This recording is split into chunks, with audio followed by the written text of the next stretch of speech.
পুলিশরা টিএমসির ক্যাডার তোলাবাজ এখন গুন্ডাগিরি মাফিয়াগিরি করছে। পাবলিক যেদিন মারবে তখন বান্ডে বা জায়গা পাবেন না পুলিশ অফিসার, আমি বলে দিচ্ছি। এই মস্তানি বেশি দিন চলবে না। যারা আপনাদেরকে বাঁচিয়ে রেখেছে তাদেরকে বাঁচাবে ঠিক নেই, সেই জন্য মস্তানি গুন্ডামি ছাড়ুন, পাবলিকের মার দুনিয়ার বার। এবার দেখাবো দিলীপ ঘোষের আরও এক হুঙ্কার। কাটোয়ায় গিয়ে তিনি বলছেন দা অনেক কাজে লাগে, এক দাঁতে সব কাজ হয়ে যাবে। কাটোয়ায় অগ্রদ্বীপের মেলায় গিয়ে ফের মেজাজি দিলীপ ঘোষ।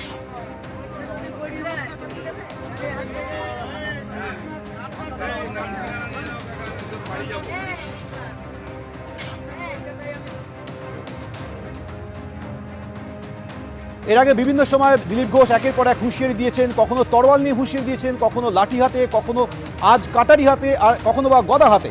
অর্থাৎ একের পর এক হুঁশিয়ারি বিতর্কে জড়িয়েছেন দিলীপ ঘোষ।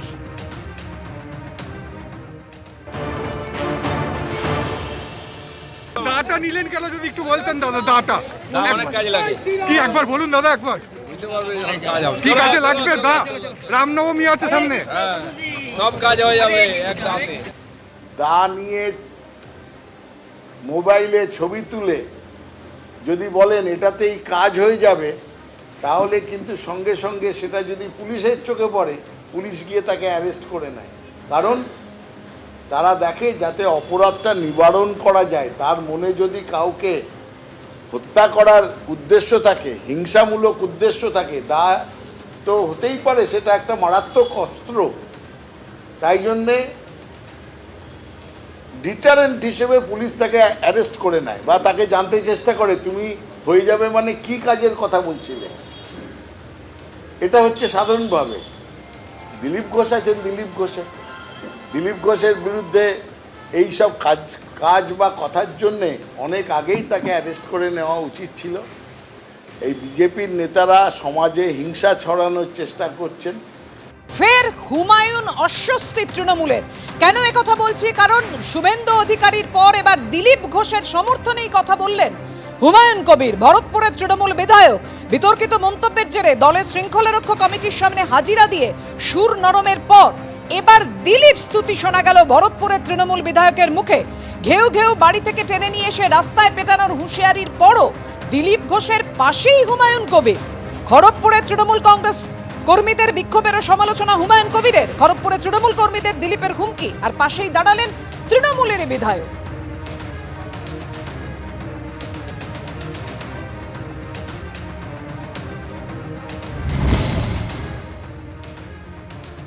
দিলীপদার বক্তব্যকে আমি সমর্থন করি। ওই ভদ্রলোককে তার দলের মধ্যেই এই শুভেন্দুর মতো লোকরা তাকে তার এক্সিস্টিং একটা এমপি সিট সেখান থেকে তাকে সরিয়ে বর্ধমানে পাঠিয়ে দিল। তো এই ধরনের লোকের মেজাজ কি করে ঠিক থাকে বলুন? তার দলের লোকরা যদি এক্সিস্টিং জায়গা থেকে তাকে সরিয়ে ওই একজন মহিলাকে নিয়ে এসে দাঁড় করিয়ে দিয়ে সেও হারলো, ওকেও হারালো, তো দিলীপদা কোন এতে ধৈর্য ধরবে? আপনি আমাকে ঢিল ছুড়বেন, আমি আপনাকে রসগোল্লা পুরস্কার দেবো নাকি? আপনার বাড়িতে রসগোল্লার হাঁড়ি পাঠাবো নাকি?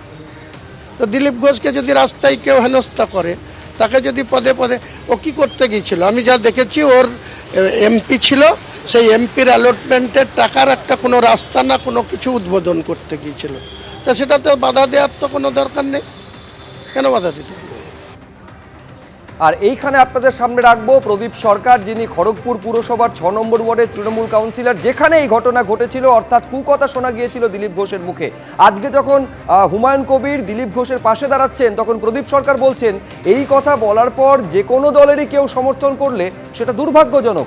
কি বলেছেন প্রদীপ সরকার দেখুন।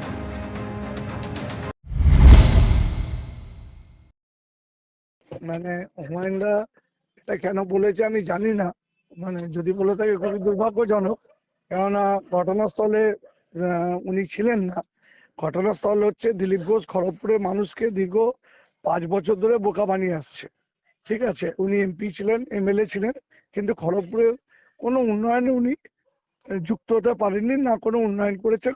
খালি রেলের কাজগুলোকে দিকে নিজের নাম দিয়ে চালিয়ে গেছেন। তো যখন মানুষ গেছে ওই এলাকায়, মানুষ প্রথম জিজ্ঞেস করছে আপনি এতদিন কোথায় ছিলেন?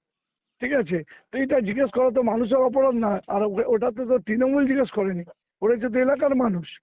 এটা বলার পর যদি কেউ ওনাকে সমর্থন করে, সেটা যে দলেরই হোক না কেন, খুবই দুর্ভাগ্যজনক। আর ঘটনাস্থলে থাকলে সে উপলব্ধি করতে পারতেন খড়গপুরের মানুষ দিলীপ ঘোষের থেকে কিছু পায়নি। তবে আমরা খড়গপুর শহরের মানুষ খুব দৃঢ়প্রতিজ্ঞ, আগামী দিনে দিলীপ ঘোষ যে ধরনের মন্তব্য করলে আমরা যেখানেই হোক ওনাকে অবশ্যই ঘেরাও করে প্রতিবাদ জানাবো, বিক্ষোভ জানাবো। দিলীপ ঘোষের পাশে দাঁড়িয়েছেন ভরতপুরের তৃণমূল বিধায়ক হুমায়ুন কবির, কিন্তু দিলীপ ঘোষ কি বলছেন? তিনি বলছেন যে কাউকে পাশে দরকার নেই, দিলীপ ঘোষ একাই আছে, কারুর সার্টিফিকেটের প্রয়োজন নেই।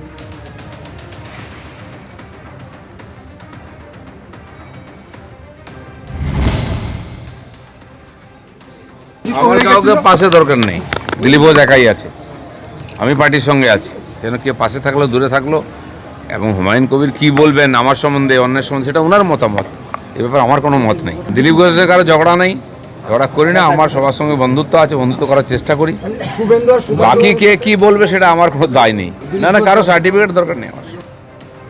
অর্থাৎ শুনলেন, দিলীপ ঘোষ বলছেন আমার পাশে কাউকে দরকার নেই। ঠিক এমনটাই বলেছেন বিজেপি বিধায়ক শঙ্কর ঘোষ, যে দিলীপ ঘোষের কারুর সার্টিফিকেটের প্রয়োজন নেই। কি বলেছেন তিনি, দেখুন।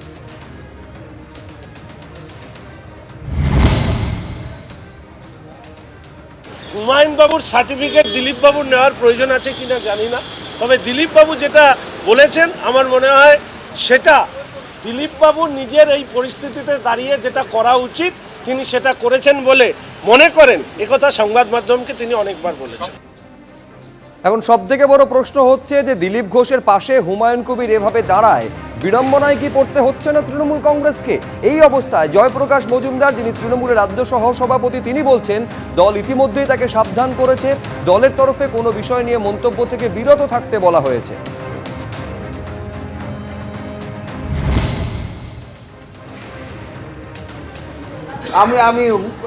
আমাদের ভরতপুরের এমএলএর কথার কোনো রকম জবাব দেবো না, কারণ তাকে দল ইতিমধ্যেই সাবধান করেছেন এবং তাকে যে কোনো সময় যে কোনো বিষয়ে মন্তব্য করা থেকে বিরত থাকতে বলেছেন।